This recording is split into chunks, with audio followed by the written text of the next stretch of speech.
नमस्कार। Income tax ये शब्द सुनकर ही ज्यादातर लोग परेशान हो जाते हैं, तो रहिए हमारे साथ और टैक्स की टेंशन को दूर कीजिए, क्योंकि हमें नहीं लगता कि टैक्स इतना भी ज्यादा मुश्किल डरावना है।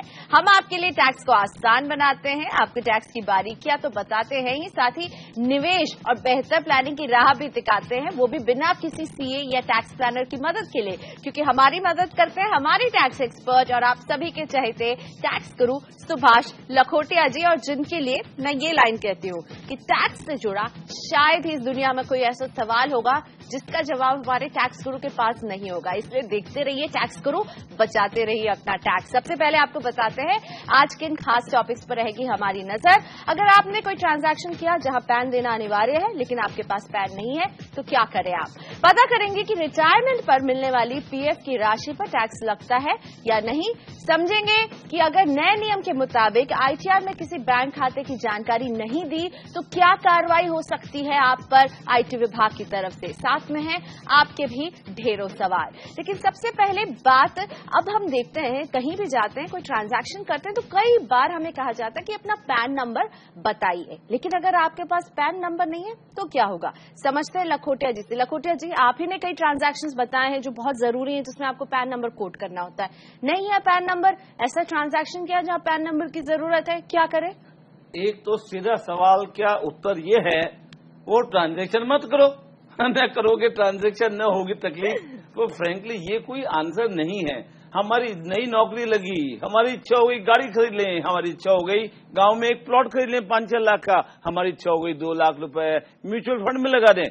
इन सब जगह पर और ऐसी ही 14-15 चीजें हैं जहां पर अगर आप निवेश करोगे, खर्चा करोगे, पैन नंबर चाहिए। परमानेंट अकाउंट नंबर नहीं है आपके पास पैन नंबर, तो क्या करें। क्या ट्रांजैक्शन नहीं करेंगे? ट्रांजैक्शन भी करिए, पैन नंबर भी नहीं है, तो पहले तो एक सॉल्यूशन जो परमानेंट आपके लिए मदद करेगा वो ये है, अप्लाई फॉर पैन। पैन को अप्लाई करो और उसके बाद आपका पैन आ जाएगा, हमेशा के लिए आसानी। पर अगर जब तक पैन नहीं है तब तक क्या करें। ट्रांजैक्शन भी हमको करना है तो ध्यान रखें, आप फॉर्म नंबर 60 नंबर फॉर्म भरकर दे दे उस व्यक्ति को जहां पर आपको पैन नंबर लिखना था। इस फॉर्म नंबर 60 में लिखा जाएगा आपका पूरा नाम और आपका एड्रेस। सेकंड नंबर आइटम से लिखा जाएगी पर्टिकुलर्स ऑफ ट्रांजैक्शन। क्या ट्रांजैक्शन है, कोई परचेज कर रहे हैं प्रॉपर्टी 5 लाख से ज्यादा, या कर रहे हैं कोई गाड़ी खरीदना या बेचना। और तीसरा लिखा जाएगा are you assessed to tax, yes और नो। क्या आप इनकम टैक्स देते हैं या नहीं देते, हाँ या ना में केवल जवाब देना है। अगला सवाल इंपॉर्टेंट है, अगर आप हाँ हैं तो डिटेल्स दो कहां पर आपका असेसमेंट होता है। साथ ही साथ ये भी बतलाओ क्या कारण है कि आपके पास पैन नंबर फिर भी नहीं है। और लास्ट में बहुत इंपॉर्टेंट चीज है, details of documents produced in support of the particulars. ये पर्टिकुलर जो आपने ऊपर लिखे हैं उनके सपोर्ट में, पर्टिकुलरली मेनली आपकी आइडेंटिटी के लिए, तो आप अपने आधार कार्ड की कॉपी लगाने किसी प्रकार की समस्या नहीं होगी। और जो व्यक्ति किसान हैं, एग्रीकल्चरिस्ट हैं, अगर वे ट्रांजैक्शन करते हैं जहां पे पैन नंबर चाहिए और नहीं है उनके पास पैन, वे फॉर्म भरेंगे फॉर्म नंबर 61। तो चलिए, पैन नहीं है तो ध्यान रहे, एक है फॉर्म नंबर 60 और जो कि कृषि में मतलब किसान है और उनके पास पैन नहीं है तो वो भरेंगे फॉर्म नंबर 61। इन दोनों फॉर्म्स का ख्याल रखें। और अब सवालों का सिलसिला शुरू करते हैं। पुणे से तुषार जी हैं हमारे साथ फोन लाइन पर, टैक्स से जुड़ी अपनी परेशानी का समाधान चाहते हैं। नमस्ते तुषार, बताइए क्या जानना चाहते हैं आप लखोटिया जी से। हाँ सर, नमस्ते। नमस्ते जी तुषार जी। सर मैंने अभी एक फर्निश्ड अपार्टमेंट अभी मैंने खरीदा है। हाँ। ओके। और एक्चुअली उसका जो पोजीशन है, हाँ जी, तो एक्चुअली वो अगले साल में है। अगले साल, ओके या बट उसके अपने सभी अपना EMI है अपने। हाँ। तो अभी वो स्टार्ट है मेरे। ओके। तो एक्चुअली उसके ऊपर मुझे रिबेट मिल सकता है क्या। आपका मकान आपने खरीदा उसके लिए बहुत बधाई। और मकान पे बेनिफिट EMI का पेमेंट कर रहे हैं। EMI के अंदर 2 चीजें शामिल है, repayment of the loan partially और दूसरा आइटम है उसमें ब्याज की अमाउंट, दोनों मिला के एक फिगर होता है ईएमआई का जिसका हम भुगतान करते हैं। जब तक मकान का पोजेशन नहीं मिलेगा तब तक आपको ब्याज की छूट नहीं मिलेगी। हाँ, रीपेमेंट ऑफ द लोन जो कर रहे हैं उसकी छूट मिल सकती है। अगला सवाल ईशान कपूर का अपनी मां के लिए ये सवाल पूछ रहे हैं। ईशान जी की मां एक निजी स्कूल में टीचर थी और 35 साल वहां पढ़ाने के बाद मई 2015 में रिटायर हुई हैं। अब ईशान जानना चाहते हैं कि उनकी मां की पीएफ के बैलेंस पर टैक्स लगेगा या नहीं। खुशखबरी आपकी मम्मी के लिए, मम्मी को जाके कह दो, मम्मी टैक्स गुरु ने बतला दिया 1 रुपए भी टैक्स नहीं, जितने रुपए मिलेंगे ईपीएफ से पूरे के पूरे रुपए को जो चाहे करें, इनकम टैक्स 1 रुपए भी नहीं देना। क्यों? क्योंकि 5 साल से ज्यादा के बाद अगर नौकरी कर ली हमने एक जगह और पैसे मिले उस पे इनकम टैक्स नहीं। आपकी मम्मी ने तो 35 साल तक नौकरी की है और पैसे मिल रहे हैं अभी, चिंता बिल्कुल नहीं, मस्त रहो। तो ईशान जी तैयार हो जाइए मम्मी की तरफ से एक बड़ी ट्रीट के लिए। आकाश शिरोडकर का अगला सवाल है। आकाश जी की बैंक, एफडी और बचत खाते से इनकम है। इन्हें म्यूचुअल फंड मैच्योरिटी पर 1,60,000 रुपए मिले हैं।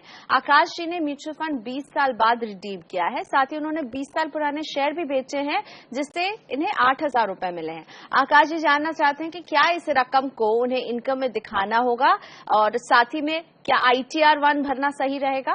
बिल्कुल भर सकते हो भैया रिटर्न, और इतने साल तक, इतनी लंबी अवधि के लिए आपने म्यूचुअल फंड और आदि रखे हैं, शेयर्स वगैरह, जो बहुत बढ़िया बात है। ये प्रेरणा देगी हमारे करोड़ों दर्शकों को कि रखिए, चिपके रहिए स्टॉक मार्केट से, तभी ज्यादा कमाई होगी।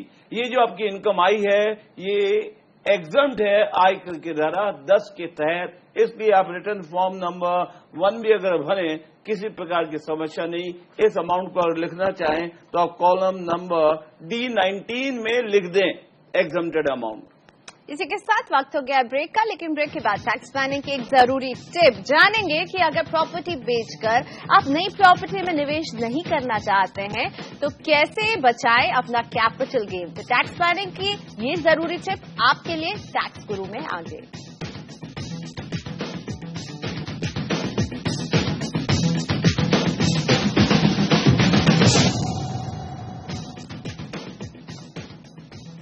Welcome back. आप देख रहे हैं टैक्स गुरु और ये हम सभी जान चुके हैं लखोटिया जी से कि अगर आप प्रॉपर्टी में निवेश करके अपना कैपिटल गेन बचा सकते हैं, लेकिन अगर कोई प्रॉपर्टी में निवेश नहीं करना चाहे तो क्या उसके कैपिटल गेन पर उसे पूरा टैक्स चुकाना होगा। लखोटिया जी सवाल ये है, किसी के पास पहले से ही घर है और वो अपनी कोई पुश्तैनी घर बेच रहा है लेकिन उसे उस पैसे से और प्रॉपर्टी नहीं खरीदनी है, तो क्या उसका एकदम बिग जीरो हो जाएगा, कुछ बचत नहीं कर सकते। जी हाँ, आपने जो सवाल पूछा है ज्यादातर फैमिली में यही प्रॉब्लम अब आ रही है, क्योंकि न्यूक्लियर फैमिली हो गई, हस्बैंड वाइफ और हमारे बच्चे, 1 या 2 बच्चे, और हमारे पास एक मकान है, दूसरा मकान कहाँ खरीदेंगे, कौन ध्यान करेगा, कौन संभालेगा, ये हो रही है चिंता। पर मकान एक आ गया FF में, फ्री फंड में, किसी की बुजुर्ग की मृत्यु हो गई और मकान आ गया आपके पास, अब उसको बेच दिया, पैसे आ गए। एक तो तरीका ये है कैपिटल गेन बचाने के लिए प्रॉपर्टी में निवेश करो, पर हमारे दर्शक चाह रहे हैं क्या करें, प्रॉपर्टी में निवेश करने की इच्छा नहीं है। मैं तो यही कहूंगा बार बार कि बेहतर है प्रॉपर्टी में निवेश करें, आने वाले समय में एप्रिसिएशन होगा ही होगा। परंतु अगर फिर भी नहीं इच्छा है तो भी विकल्प है आपके लिए टैक्स बचाने के लिए। पहला कार्यक्रम है, सबसे पहले कैपिटल गेन कितना बनता है ये निकालो फिगर, और ये कैपिटल गेन निकालने के लिए आपका आंसर है sale price minus cost price is equal to capital gain. Simple formula, जैसे 100 रुपए में चीज बिकी, 10 रुपए मेरी कॉस्ट थी, 90 रुपए मेरा गेन हो गया। ये है सिंपल फॉर्मूला, पर आपके फायदे के लिए सरकार ने थोड़ा सा कॉम्प्लिकेटेड फॉर्मूला बना दिया, तो फायदा होगा हमारे दर्शकों का, क्योंकि ये कह दिया जो कॉस्ट है वो कॉस्ट घटेगी 10 रुपए नहीं, इन्फ्लेटेड कॉस्ट इंडेक्स के द्वारा, जो कॉस्ट इन्फ्लेशन इंडेक्स है उससे आपकी जो कॉस्ट बढ़ जाएगी वो घटा दी जाएगी। इसका सीधा सीधा मतलब है केवल फायदा फायदा फायदा। सभी वर्ग के करदाताओं को अगर बेचते हैं प्रॉपर्टी और कॉस्ट इन्फ्लेशन इंडेक्स का लाभ ले लेते हैं, 3 साल के बाद मिनिमम प्रॉपर्टी बेचते हैं तो लॉन्ग टर्म कैपिटल गेन होगा। और उसको बचाने के लिए फॉर्मूला और है, या तो 20% टैक्स दे दो जितना गेन हुआ उस पे, तो वो टैक्स देने में भी संकोच हो रहा है, प्रॉपर्टी खरीदने में भी हिम्मत नहीं हो रही है, फिर क्या करें? डरो मत। तीसरा एक और विकल्प है और वो है कैपिटल गेन बॉन्ड्स। जी हां, अगर आपने प्रॉपर्टी बेच दी, मकान नहीं खरीदना है, तो आप कैपिटल गेन बॉन्ड्स में आरईसी या एनएचआई के बॉन्ड में अप टू 50 लाख रुपीस निवेश करके कैपिटल गेन बचा सकते हैं प्रॉपर्टी का भी। और अब बचाते हैं उनका टैक्स जो हमारे शो से जुड़ते हैं हमारे दर्शक। मुंबई से नंदलाल जी हैं मेरे साथ फोन लाइन पर। नमस्ते नंदलाल जी, बताइए क्या है आपको टैक्स को लेकर उलझन? पहले लखोटी जी को नमस्कार। आपके प्रोग्राम द्वारा हमारे को बहुत फायदा होता है। नमस्ते जी नंदलाल जी, नमस्ते। मेरा सवाल ये है कि एक्चुअली हम लोग तो रिटायर्ड हैं। हाँ हाँ। और हमारा इनकम जो है इंटरेस्ट ऑन एफडी 3.9 है और बाकी पेंशन है 31,000। तो 15H दोनों बैंक में दे सकते हैं क्या? 2 बैंक में से हमारे को इंटरेस्ट आती है। आपका कहने का मतलब है टोटल मेरी इनकम पर नेट टैक्सेबल इनकम कितनी है? नेट टैक्सेबल इनकम नील हो जाती है सर। नील हो जाती है इनकम। वापस सुनिए, आप सीनियर सिटीजन हैं, पहले तो आपको धन्यवाद कि आप इस कार्यक्रम को देख रहे हैं और फायदा ले रहे हैं। आज भी फायदा जरूर लेंगे, हर हालत में लेना ही पड़ेगा। और सीनियर सिटीजन के लिए तो हमारा विशेष स्नेह और प्रेम है। पहले ये ध्यान रखिए, आप फॉर्म नंबर 15H भर के दे सकते हैं। अगर सब तरह की इनकम मिला के नेट टैक्सेबल से कम हो तो ये फॉर्म हम बैंक को भी दे सकते हैं, अन्य ऑर्गेनाइजेशन जो हमारा टैक्स काट रहा है उसे भी दिया जा सकता है, ताकि आपका टैक्स नहीं कटेगा। क्योंकि टैक्स कट जाता है तो कोई तकलीफ तो हमें नहीं होती, रिफंड मिल जाता है। वह बिना बात ही खामाखा प्रॉब्लम होती है, रिफंड के लिए अप्लाई करो फिर रिफंड आएगा आदि आदि। तो अगर हटाना चाहते हैं ये प्रॉब्लम तो बैंक को साल के बिगिनिंग ऑफ द ईयर ही आप दे दें फॉर्म भर के, फॉर्म नंबर 15H।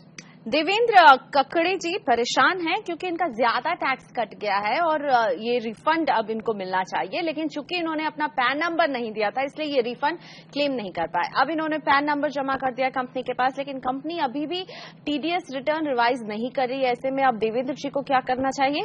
देवेंद्र जी को ऑफिशियली एक लेटर कंपनी को देना चाहिए कि भैया उस दिन मेरे पास पैन नंबर नहीं था, आपने 20% काट लिया, कोई तकलीफ नहीं है, पर अब कम से कम मेरा पैन नंबर लिख दो ताकि जब मैं रिटर्न भरूं तो मेरे पास ये पैन नंबर से जो टैक्स कटा है मेरा 20% कट गया, उसकी डिटेल मेरे अकाउंट में जमा हो जाए और मैं रिफंड ले लूं या जो चाहे करूं। दिल्ली से दीपक मित्तल मेरे साथ हैं फोन लाइन पर। नमस्ते दीपक जी, पूछिए अपना सवाल। लखोटिया जी आपकी आवाज सुन पा रहे हैं। लखोटिया साहब नमस्कार। नमस्ते जी दीपक जी, बोलो जी। साहब मैंने 15 साल पहले अपना एक इंश्योरेंस कराया था यूटीआई यूलिप से। हाँ हाँ। उसमें 1754 रुपए हर 6 महीने में जमा करता था। हाँ जी। पिछले साल अप्रैल में मुझे एक मुश्त 1,92,000 रुपए मिले। हाँ जी। तो मुझे ये नहीं समझ में आ रहा ये अमाउंट टैक्सेबल है या नहीं है। आपके एक ध्यान रखिएगा, जब भी हम इंश्योरेंस प्रीमियम पेमेंट करें और जब राशि प्राप्त होगी इंश्योरेंस कंपनी से वो कर मुक्त है, पर एक ही हमारी ड्यूटी है ये देखने की कि जितने साल प्रीमियम किया कोई भी साल में सम अश्योर्ड के 10% से ज्यादा प्रीमियम नहीं था। आपकी बात से लग रहा है ये कंडीशन आप फुलफिल कर रहे हैं, इसलिए आपको टैक्स नहीं लगेगा। और इसी के साथ वक्त हो गया ब्रेक का। ब्रेक के बाद जानेंगे कितना जरूरी है फॉर्म 26AS, पता करेंगे कि इसमें क्या क्या अहम जानकारियां होती हैं और ये क्यों है आपके लिए इतना अहम।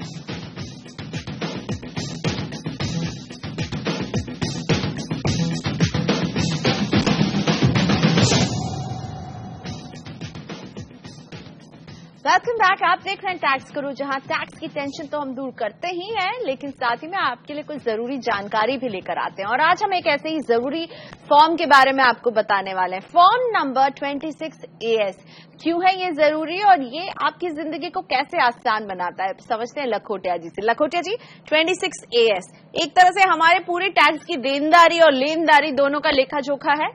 बिल्कुल सही बात है, और खास तौर से ऐसे व्यक्ति जिनके परमानेंट अकाउंट नंबर है, वो घर बैठे देखना चाहते हैं कि हमने कितना टैक्स हमारा कट गया, बैंक ने कितना कटा, एम्प्लॉयर ने कितना कटा, हमने दिया वो सब सरकार के पास जमा हो गया या नहीं हो गया। तो कोई जमाना था जब इस काम के लिए धक्के लगाने पड़ते थे, जाके TDS सर्टिफिकेट लाना पड़ता था।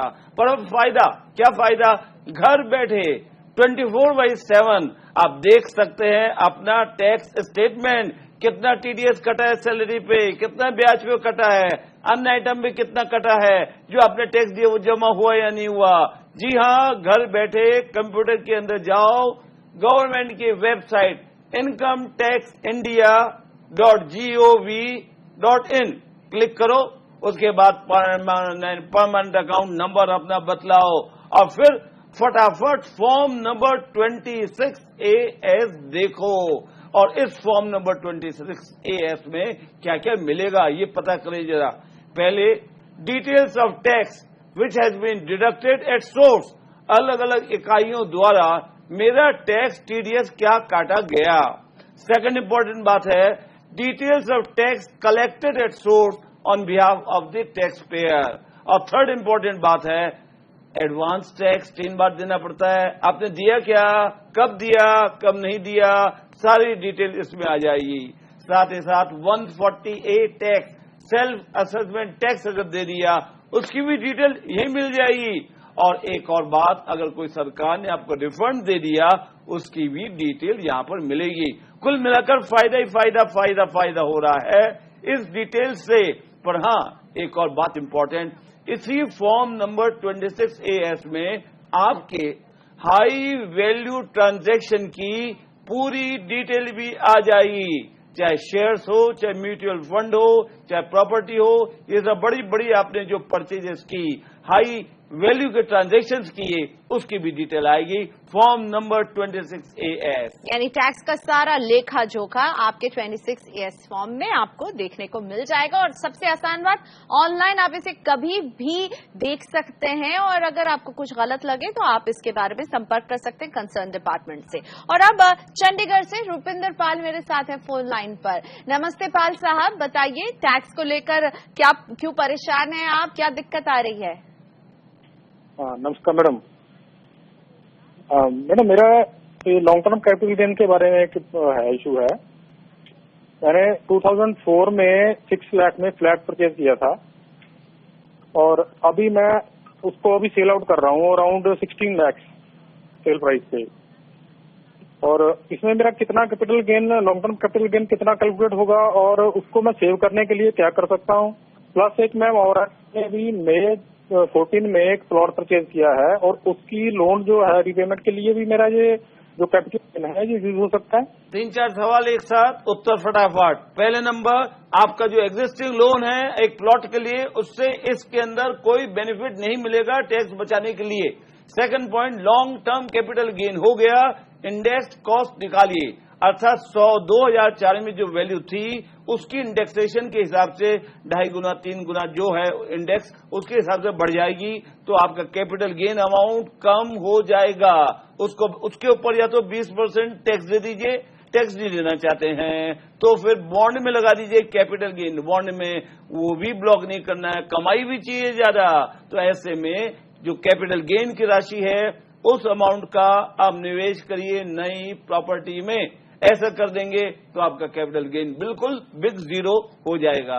और अब यशिका जैन जी की परेशानी दूर करते हैं। अब क्योंकि सभी को अपने बैंक खातों की डिटेल्स रिटर्न में देनी होगी, ऐसे में यशिका जानना चाहती हैं कि अगर किसी के पास एक अकाउंट है जिसमें उन्होंने सिर्फ 1 या 2 ट्रांजैक्शन किए हैं और वो रिटर्न में इस खाते को नहीं दिखाना चाहते हैं, और वो अगर इस खाते को नहीं दिखाते हैं तो क्या होगा? क्या IT विभाग इस खाते के बारे में पता कर लेगा?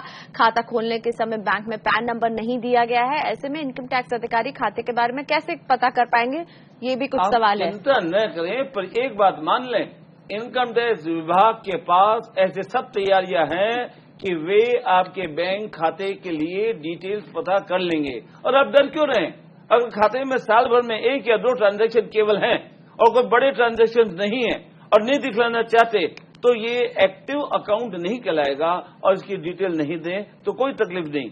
पर हाँ, जो आजकल के नए नियम हैं, बैंकर की भी ड्यूटी हो गई है, अगर ओपनिंग के समय में पैन नंबर नहीं दिया तो आज वो KYC के अंतर्गत आपका पैन नंबर इन्फॉर्म लिख सकते हैं, आपसे डिटेल पूरी मांग सकते हैं। तो आप चिंता न करें, और अगर 1-2 ट्रांजैक्शन साल भर में हुए हैं उसका अकाउंट को नहीं दिखाएंगे तो कोई परेशानी नहीं होगी। टैक्स गुरु में आज तो इतना ही, लेकिन आप अगर टैक्स के किसी सवाल को लेकर के उलझ जा रहे हैं तो भेजिए अपने सवाल हमारे पास SMS के जरिए।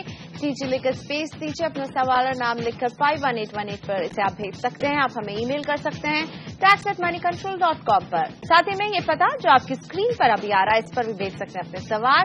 याद रखिए, सवाल के साथ अपना नाम और फोन नंबर भी हमें जरूर भेजें। तो टैक्स गुरु में आज हमें यही इजाजत दीजिए। अगले हफ्ते हम फिर हाजिर रहेंगे आपका टैक्स बचाने के लिए। नमस्कार।